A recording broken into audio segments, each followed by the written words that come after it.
Today, we're going to read Puss in Boots.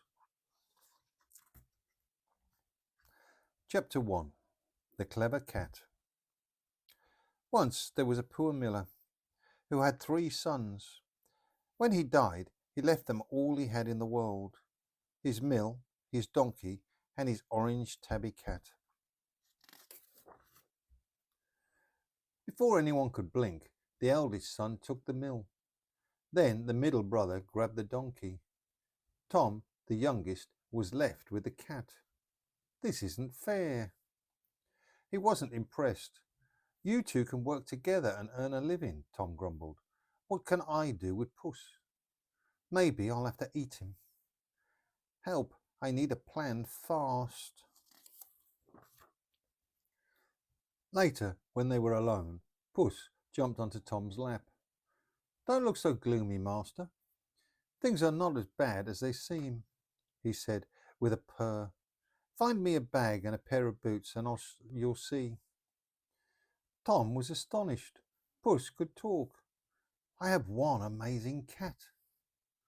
And then Tom remembered that he had often seen Puss use incredibly clever tricks to catch rats and mice. So, Tom found Puss a leather bag and a shiny pair of boots. He gave him a cloak and a floppy hat too. The cat filled the bag with carrots and strutted off into the fields. Chapter 2. Puss Goes to Work. Puss headed for a field where he knew there were lots of rabbits. Opening the bag, he scratched out on the ground and pretended to be dead. Just as he expected, a foolish young rabbit came bouncing along and sniffed the carrots. As it poked its quivering nose into the bag, Puss pounced. Gotcha! Puss was delighted with his catch.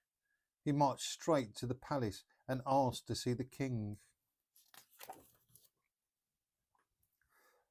In front of the throne, Puss bowed low. Your Royal Highness, I have brought you a gift from my master, the Duke of Carabas. How amazing! A talking cat! How kind! Thank your master very much, replied the king. The next day, Puss went to the field again. This time he hid among some golden corn.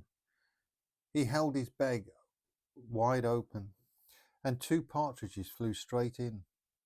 Puss chuckled as he pulled the drawstring tight. Once more, Puss took his catch to the king. Take these to your master.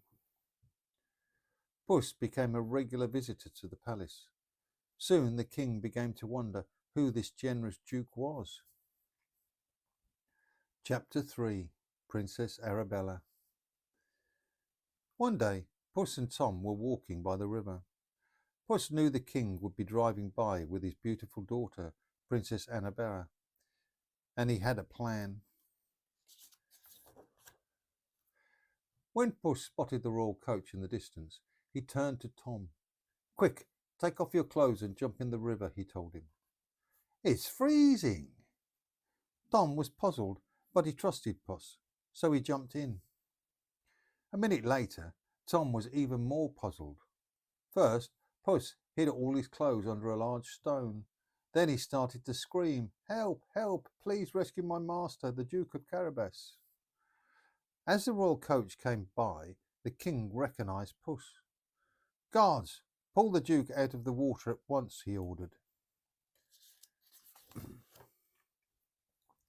Dreadful thieves attacked my master and stole his clothes, Puss explained. That's terrible, said the king, but I think I can help.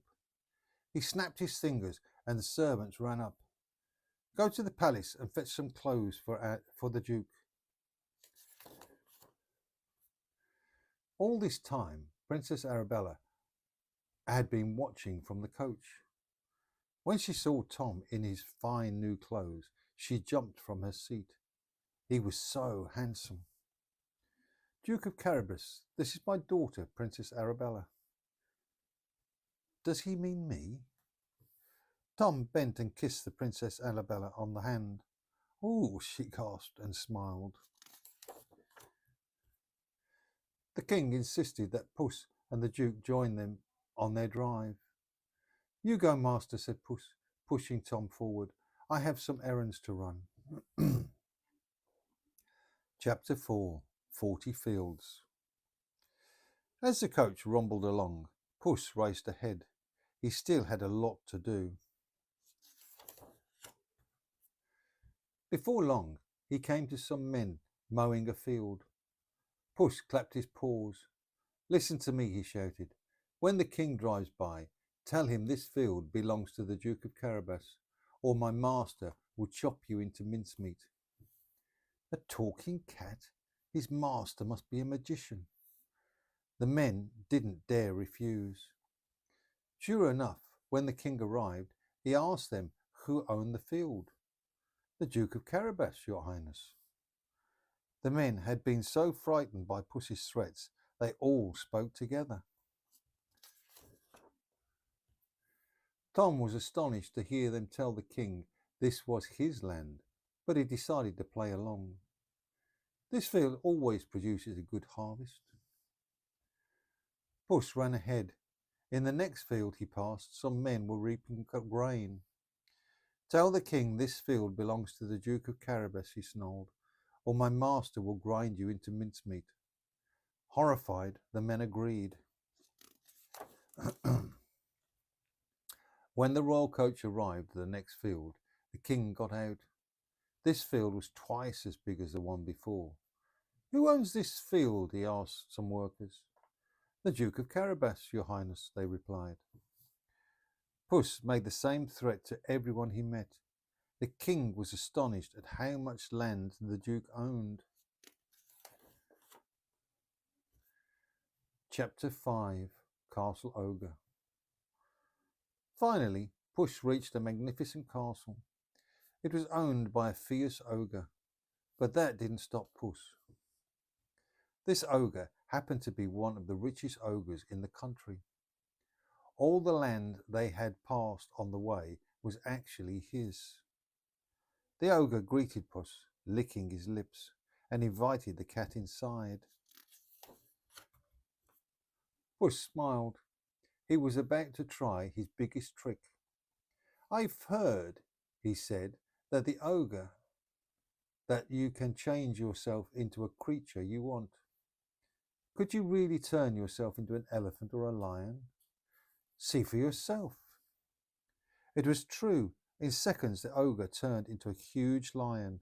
Puss was terrified. After growling and roaring for a while, the ogre changed back to himself. "That was the most frightening thing I've ever seen," cried Puss. "But I've also been told," he went on, "that you can change into a really small animal, such as a rat or a mouse." "Of course," said the ogre, rather boastfully. "Isn't that impossible? Just watch." And he did. But as soon as Puss saw the tiny mouse scampering around, he leapt on him and gobbled him up. Chapter 6. A Royal Wedding. By this time, the royal coach had reached the ogre's castle. "Let's visit," said the king, who wanted to see who owned such a grand home. Puss heard the coach clattering over the drawbridge and flung open the castle doors. "Your Majesty, welcome to the castle of my master, the Duke of Carabas." "You mean you own this splendid castle as well as all that land?" the king asked Tom in amazement. Trying to hide his surprise, Tom nodded. "Would you mind if I took a look around?" asked the king. "Not at all," said Tom. In the banqueting hall, a grand feast had been laid out for the ogre. The table was crammed with pies, meat, cheese, trifles, and cakes. The king's mouth started to water. "That does look good," he said. "Please join us for lunch," said Puss. The king was impressed with the duke's wonderful castle, and Princess Arabella thought he was kind to let them share his feast. As the king ate, he noticed that the Duke and his daughter were getting along very well indeed. He realized the Duke would make a perfect prince. By the end of the meal, the king could not keep his thoughts to himself. "Duke of Carabas," he declared, "will you marry my daughter?" "I'd be delighted, sire." A wedding was arranged for the very next day, and so the miller's youngest son became a prince and lived happily in the castle with his beautiful bride. Tom's brothers were both made earls. As for Puss, he became a lord and never had to chase mice again, except for fun.